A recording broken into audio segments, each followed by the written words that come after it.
Hello everybody, it's Christy from Christy's Beautiful Life. I am here for the new series, Shape It Up. This is a series I have been wanting to do for such a very long time, and I'm excited to finally get going with it. And the point is, every month I'm going to highlight a shape and how I work with that shape. And there's only so many shapes you can use, right? So they will start to repeat themselves. But for this month, I wanted to showcase using triangles. My shape for this month is triangles. And I wanted to do smaller triangles that make up a larger triangle. Now, I had this recorded. I had my intro recorded with a bunch of examples and everything. And I swear I had uploaded it. And I did not. I deleted it before it actually got up onto my YouTube channel. So super sad about that because I worked very hard on my intro for it, and we're just gonna let it go. So before I pop in and share my actual layout, I'm gonna have a few layouts pop up to give you some inspiration and what sparked my creativity when I'm searching through Pinterest or Instagram and I find something that says, oh, look at that really cool way someone used a shape.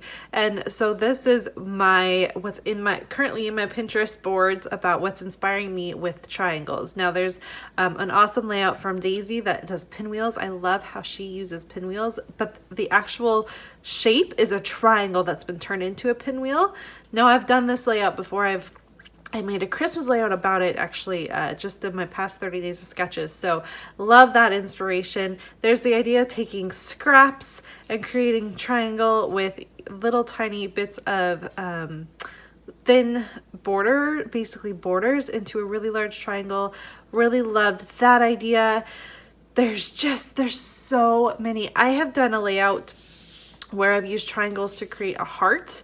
There's a super easy option. You can get cut files that are like that too, where there's a triangle shape that creates another shape and all sorts of stuff. So in order to use a shape, if it's out of your comfort zone, I always suggest, if you have a silhouette, try a cut file first, work with it so you kind of get the idea of what you like with it. And then once you are comfortable, then maybe try doing your own thing. So I'm going to share with you my layout. This is also using my How to Kill a Kit with Style for the month of August.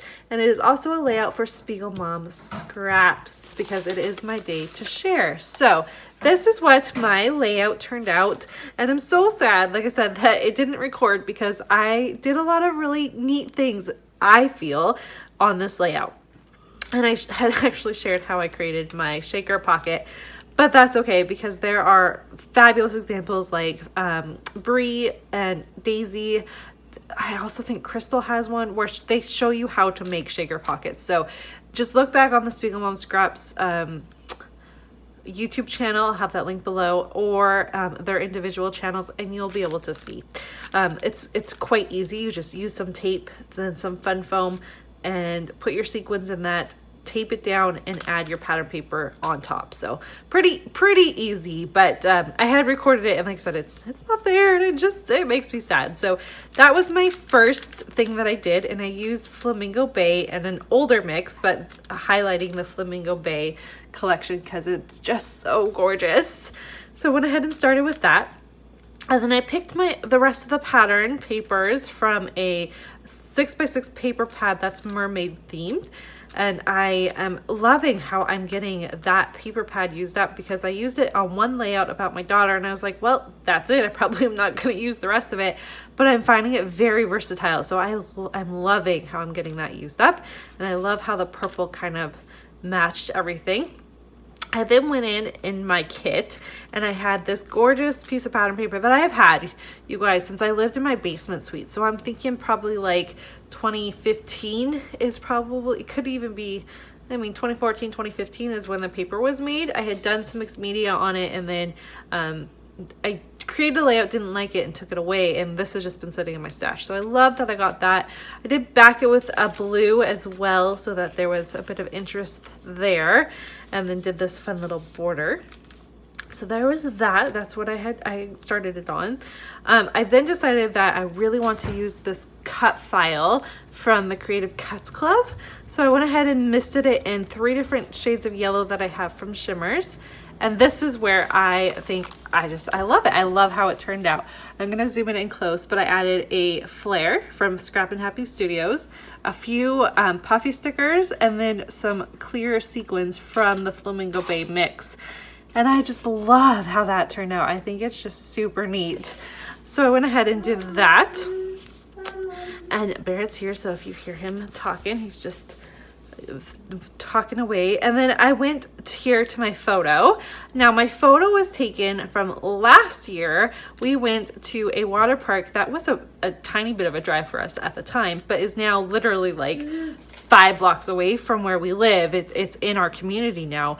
It is closed right now, obviously, because of the pandemic, but it was so much fun. And they have this kids area that is circus themed, and I just loved it. And I had taken another photo where you can actually see the whole water park kids area, but when I placed it down with the colors I had chosen, it wasn't really working. Whereas this, with just a couple pops of yellow and red and a little bit of blue, was working with the color tones that I had chose.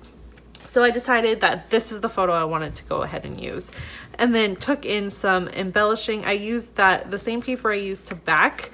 I used it to back my photo. And then I just layered a few embellishments, and I did a frame so that the red was coming across.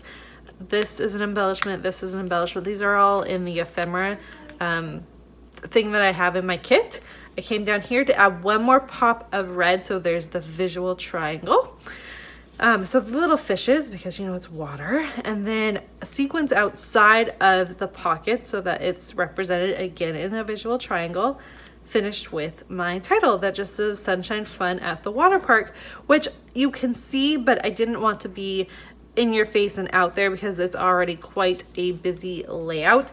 And this has kind of been a theme with me this month. This seems to be the busier the better for me this month. I don't know where that's coming from, but that is what has happened. So I really love it. Like I said, I'm super sad that the actual process didn't show up for you guys. I apologize that I didn't pay closer attention, but I think I've gone in enough detail. You guys get the point.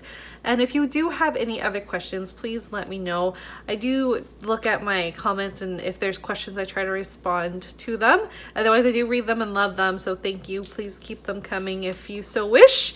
And I think that's it, guys. If you are interested in purchasing some sequins, you can always use my code Christy15, CHRISTY, by the way. There's a few different ways to spell my name. And it will give you 15% off in the shop on everything except for pre-orders. So like the September pre-order, because you're already getting a discount when you do a pre-order. So that's the only thing that's excluded from there. And I love this. I love this layout, and I'm super happy. I hope you get inspired to use triangles. If you do and you want to create your own triangle themed layout, if you want to, you're more than welcome to use my hashtag CBL Shape It Up, and I will be back next month with a whole nother shape, and we can see what fun I can get into and what ideas I have for that shape. All right, everyone, talk to you soon. Bye.